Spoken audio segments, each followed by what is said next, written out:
जय श्री कृष्णा, राधे राधे। आप सबका स्वागत है आपके अपने YouTube चैनल ज्ञानलोक में।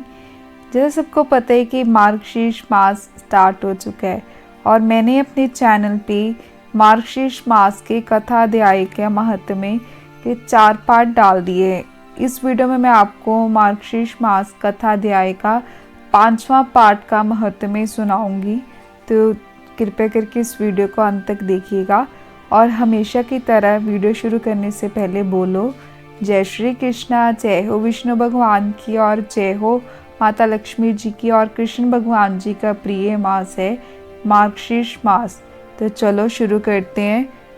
5वां अध्याय। ब्रह्मा जी कहने लगे, हे अजीत, श्री विष्णु को पंचामृत से तथा शंख में जल डाल के स्नान कराने से जो फल मिलता है सो कृपया करके मुझसे कहिए। भगवान कहने लगे, जो मनुष्य मुझको दुग्ध से स्नान कराते हैं उनको प्रत्येक बिंदु में 100 अश्वमेघ यज्ञों का फल मिलता है। दही से स्नान कराने से दुग्ध से 10 गुना, घृत से दही से 10 गुना, मधु से स्नान कराने से घृत से 10 गुना और मधु से 10 गुना फल चीनी से स्नान कराने से मिलता है।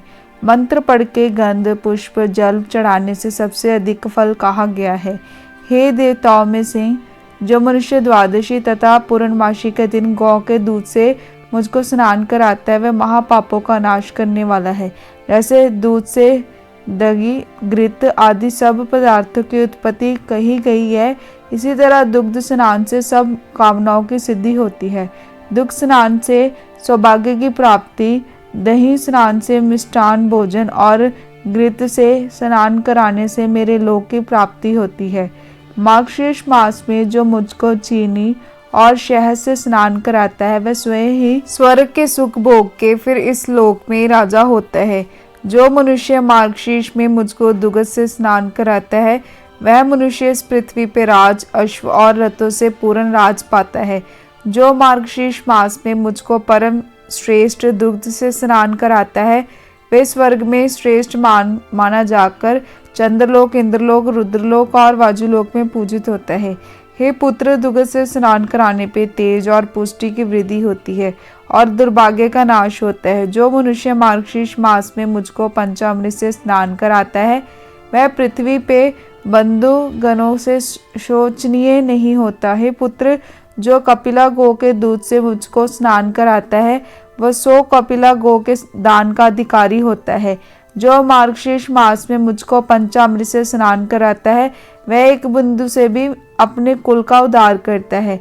जो मनुष्य कपिला गो के दूध को शंख में भर के भक्ति से मुझको स्नान कराता है वह समस्त तीर्थों का भागी होता है।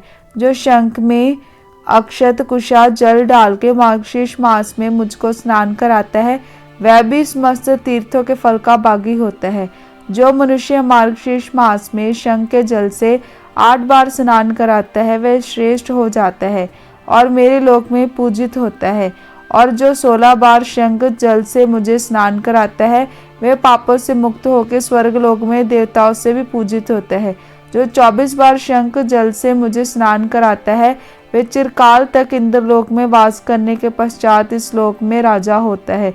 जो 108 बार शंख जल से मुझको स्नान कराता है वह मनुष्य प्रत्येक शंख में जो स्वर्ण के दान का फल का अधिकारी होता है। जो भक्त मार्गशीर्ष मास में शंख ध्वनि करके मुझको स्नान कराता है उसके पितर उतने से ही स्वर्ग में प्रतिष्ठित होते हैं। जो 1008 बार शंख जल से मुझको स्नान कराता है वह सपरिवार महाप्रलय पर्यंत मुक्ति फल का भागी होता है। हे सुर श्रेष्ठ, जो नित्य ही शंख जल से मुझको स्नान कराता है वह नित्य ही गंगा स्नान का भागी होता है और देवताओं के समान आनंद के फल प्राप्त करता है। हे पुत्र, जो नमो नारायण इस मंत्र को पढ़ के शंख जल से मुझको स्नान कराता है वह समस्त पापों से मुक्त हो जाता है। जो शंख में तिल और चरणामृत रख के जो वैष्णव महात्म्य जनों को देता है वह चंद्रायन व्रत के फल का भागी होता है।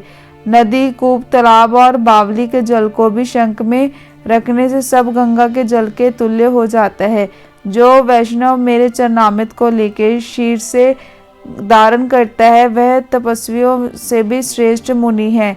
हे पुत्र, त्रिलोके में जितने भी तीर्थ है वे सब मेरी आज्ञा से इस लोक में शंख में वास करते हैं। इसी कारण शंख को श्रेष्ठ कहा गया है। जो वैष्णव मार्गशीर्ष मास में शंख में जल भर के इन मंत्रों से मुझको स्नान कराता है उस पे अत्यंत प्रसन्न होता हूँ। शंख के आदि भाग में चंद्रमा देवता, शंख की कुशी भाग में वरुण देवता, शंख के पृष्ठ भाग में प्रजापति देवता और शंख के अग्रभाग में गंगा तथा सरस्वती वास करते हैं। जो इन देवताओं का नाम लेके आलस्य रहित होके मुझे स्नान कराता है उनके पुण्य की संख्या देवताओं से भी नहीं हो सकती। हे देवेश, जिसने मेरे सामने पुष्प जल अक्षर से युक्त कर शंख पूजन किया है उसके घर में सर्वतः सुख वाली लक्ष्मी वास करती है। जो शंख को चंदन से पूर्ण करके मेरा भजन करता है तो मुझे 100 वर्षों के लिए सुख प्राप्त होता है। जो शंख में जल पुष्प और अक्षत रख के मुझे अर्घ देता है उसको अत्यंत पुण्य प्राप्त होता है। जो शंख में अर्घ लेके मेरी प्रदक्षिणा करता है उसे प्रदक्षिणा से स्वप्नदीप्त सहित सब पृथ्वी की हो जाती है। जो वैष्णव मेरे सिर पे घुमाकर शंख जल से मंदिर का छिड़काव करता है उसके घर में कभी अशुभ नहीं होता। जो मेरे चरण जल को लेके शंख में रख के अपने सिर लगाता है उसको ना तो मानसिक चिंता होती है और ना ही गलन होती है और ना ही नरकीय भय होता है। सिर पे शंख जल को देखकर ग्रह और राक्षस, पिशाच, सर्प और दानव यह सब 10 दिशाओं में भाग जाते हैं। जो उच्च स्वर से बाद बजाकर और मांगलिक गीत स्वर से भक्ति पूर्वक मुझको स्नान कराता है वे अवश्य जीवन मुक्त हो जाता है। और इस तरह से 5वां अध्याय समाप्त हुआ। ये था इस वीडियो में मैंने आपको मार्गशीर्ष मास के कथा अध्याय 5वें भाग का महत्व सुना दिया। और भगवान श्री कृष्ण, माता लक्ष्मी, भगवान विष्णु, लक्ष्मी नारायण सबका कल्याण करे और सबके मनोरथ पूर्ण करे और सबका उद्धार करे। सबकी जो भी उनके जीवन में बाधाएं हैं, चिंताएं हैं, उनको दूर करके उनकी सारी मनोकामनाओं को पूरी करे। और वीडियो अच्छी लगी वीडियो को लाइक, कमेंट और शेयर करना मत भूलना। और मेरे चैनल पे पहली बार आए तो चैनल को सब्सक्राइब किए बिना मत जाना।